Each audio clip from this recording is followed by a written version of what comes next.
Good morning, good afternoon, good evening. How are you? Wherever you may be listening from or tuning from or watching us from, this is your plug-in from MBN. We are glad that you could be here. We are glad that you are able to join us. Good morning, good afternoon, good evening, wherever you are listening from or watching us from, or even tuning in from. This is your plugin from MBN, and I'm broadcasting from our studios in East Africa. Today, the one presenting is Ambassador Joyce Murigi, all the way from Nairobi, Kenya. Good morning, good afternoon, good evening. We are so glad to have you in the house. We are so glad to have you watching us or listening to us or even tuning wherever you are. Feel blessed. Wherever you are, I'm saying this is a new season. It's a new day. I'm saying that we have a blank day, and all we need to do is to hold our pen tightly and let God guide us. Let God give us the instructions. Hello, King Georges, all the way from Germany. Hello, I'm so glad to see you in the house. How are you? How are you doing? Is it summer or winter there? Here in East Africa, we have a lot of cold. I hope you are warm. If it is cold and if it is summer, it is the season the Lord has made for Germany, so that everybody there may rejoice and be glad in it. Thank you, Lady V, for joining us. Thank you so much.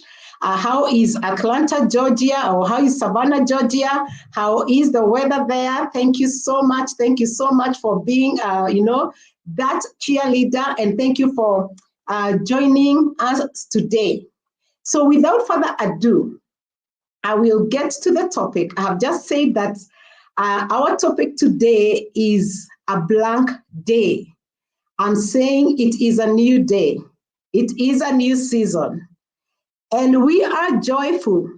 Jambo, jambo, jambo. Yeah, we should be joyful because a new day comes with a new beginning, and a new beginning comes with opportunities, and opportunities that God has given us or has laid before us are endless.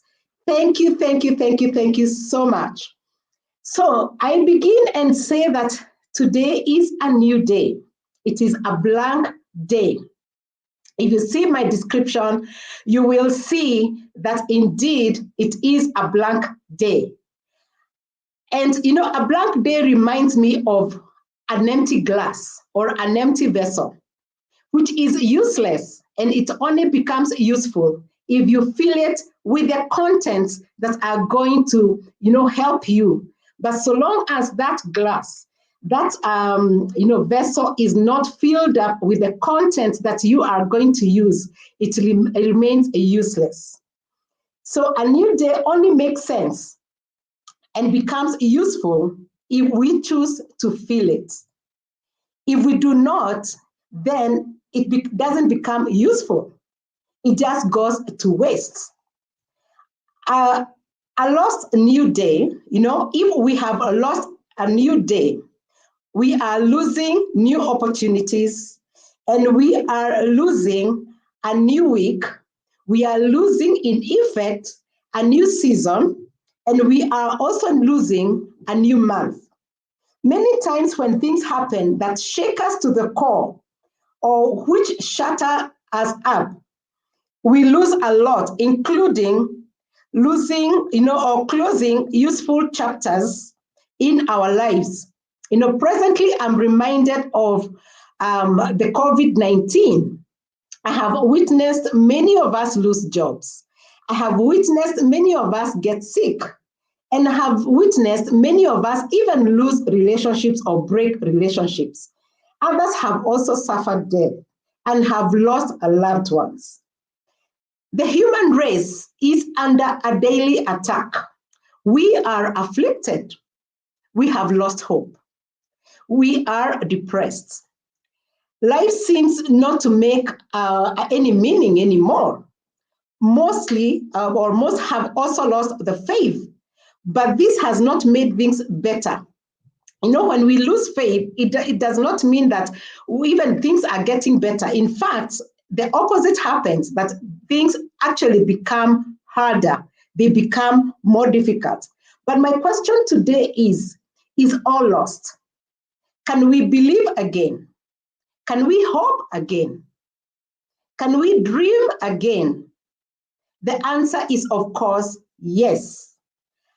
And this is why I'm now going to give us reasons for believing again, for getting into that new season with zeal, getting into that new season with hope, getting to that season, or rather new season, and seizing the opportunities that God has kept before us. So this is why we must dream again, why we must hope again, why we must believe again, why we must restart, why we must start again. Why? Number one, God does not change with times. He is the unchanging God, and He's not controlled by the situations that control us. He is not in our situations. He is not controlled in our seasons or by our seasons. And therefore, COVID or anything that has happened which has come to shake us or to put us out of balance is not putting God out of balance. So COVID has not affected God. He still remains the same, the unchanging God.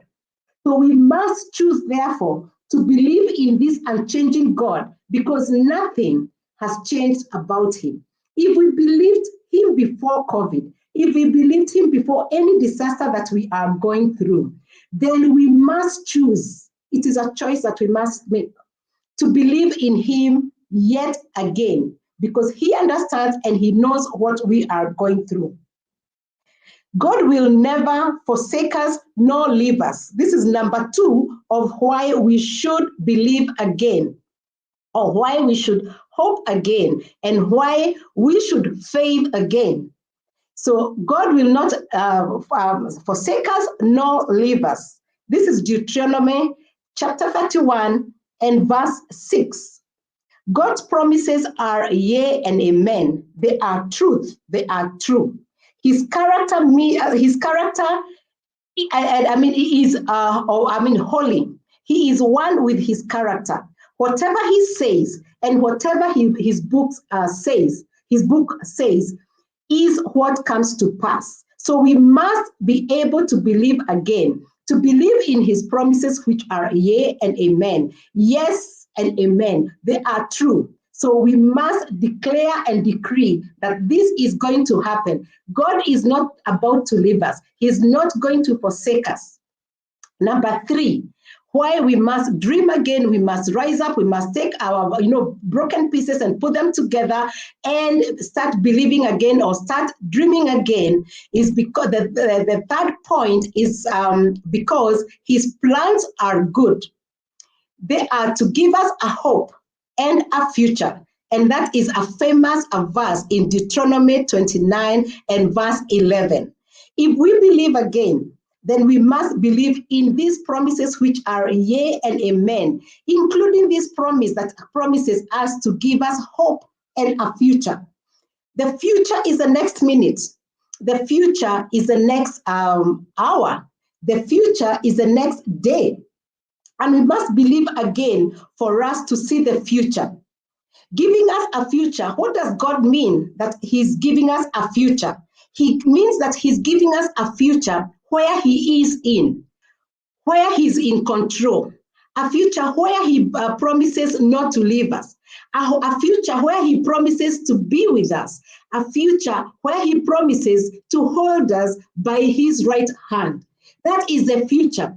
It is a future that is secure so long as we surrender in him, or rather to him, and we stay in his safe hands. Number 4 of why we must dream again and believe again. Many are the afflictions of the righteous, but God delivers them out of them all. That is Psalm 34 and verse 19. If we believe and trust again, or if we are making that choice that we must believe again, however much these troubles have put us down, then we must also believe that whatever is afflicting us is not to finish us, because God is going to deliver us out of all those troubles. His way, but remember, he's going to do it his way, not our way. And of course, because his plan is good, his way is also good. Number 5, why we must believe, dream, and start writing our chapters again. Jesus has overcome this trouble that is keeping us down, that is making us feel hopeless, the trouble that is robbing us of peace, so that we may have peace in knowing that Jesus has overcome all the tribulations, including this one of COVID-19, including death, including many losses. God has overcome. And then, so that now we know about these promises. Because we know about these promises, what can we do to restart? And what can we do to dream again? And I want to admonish all of us that all what we need to do is to hold our pens firmly or tightly and boldly, and let God give us the instructions. Let us involve God in our next chapters. Let us involve God in our next plans. Let us involve God in our next dreams. Let us involve God in our next seasons. So we take the pen, we write what God is going to order us, and what instructions we are going to receive from him. And this is why, because his mercies are new every morning, and great is his faithfulness. So let us embrace each new day with the freshness that comes with it. We need to soak ourselves with the new mercies that come each and every morning. Each day comes with everything new. And it is not possible, of course, to repeat a bad day. Neither is it possible to repeat a good day. And we must take or learn to take each day at a time, knowing that if it is the future that is promised, God is in it. If it is also the present, he is not forsaking us. He is not leaving us.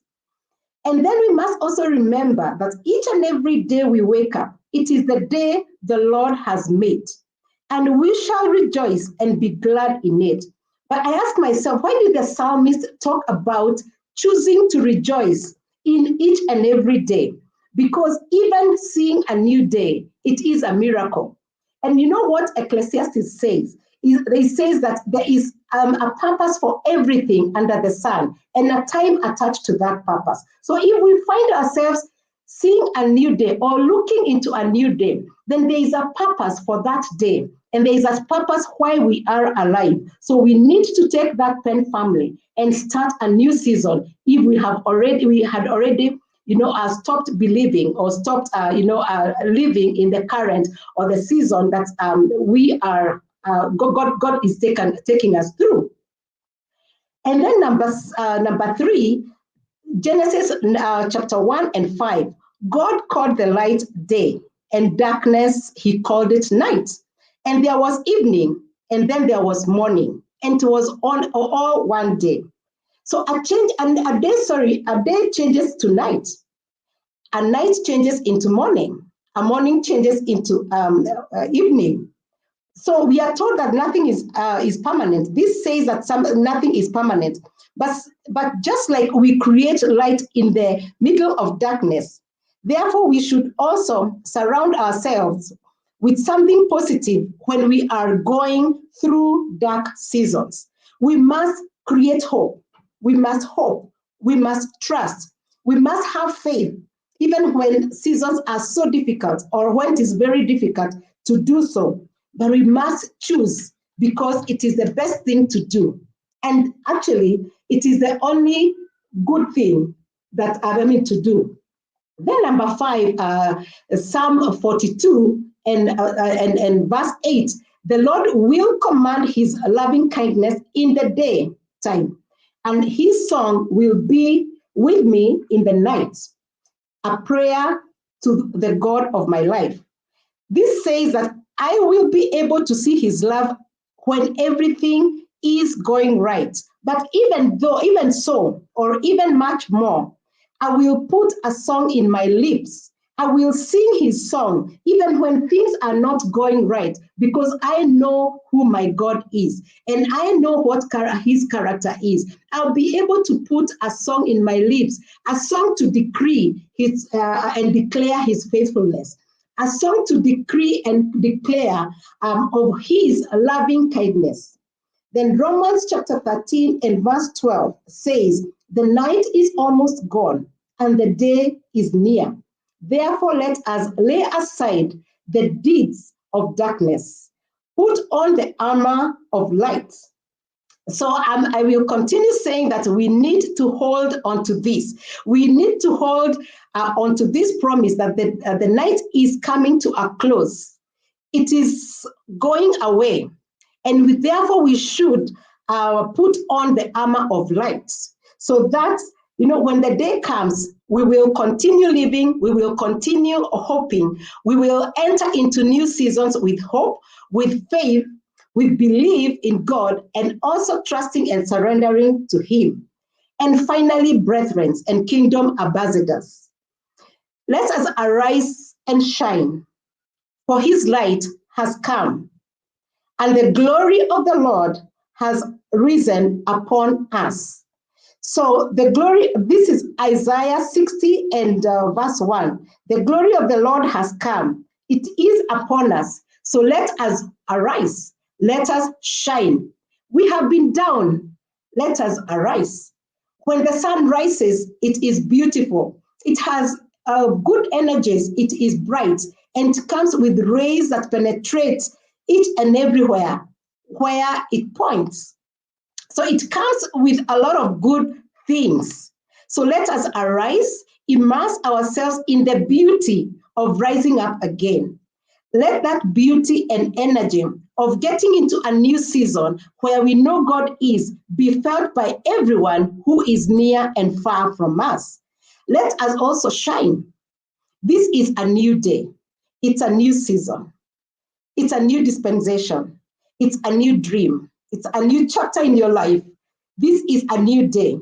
Our day to rise up, to awaken our dead dreams, to awaken our dead faith, our dead joy, our dead finances, our dead relationships. This is the day when we shall shine through and display the glory of the Lord. Let us shine through our families, our finances, even through our colleagues and all who we encounter each and every day. It is a new chapter of our life. It is a new season. It is a new day. Let us hold the pen and ask our God, who will never forsake us or leave us, who is ever faithful, whose mercies are new each and every morning, to dictate, to guide us, and to instruct us. Amen. I hope you have been blessed by this plugin. You can visit our website and see what we are about, what we are doing at MBN. You can see also how you can be able to partner with us. And until next time, when we see you in another episode of a plugin from the very many ambassadors in MBN who are presenting, I shall see you at the top where the eagles fly, because we must believe again and fly above all troubles. We must fly above COVID-19. Keep hoping, keep dreaming, keep believing, and because we know that the Lord is on our side. Thank you for watching, and thank you for listening. Thank you for tuning in. Bye-bye.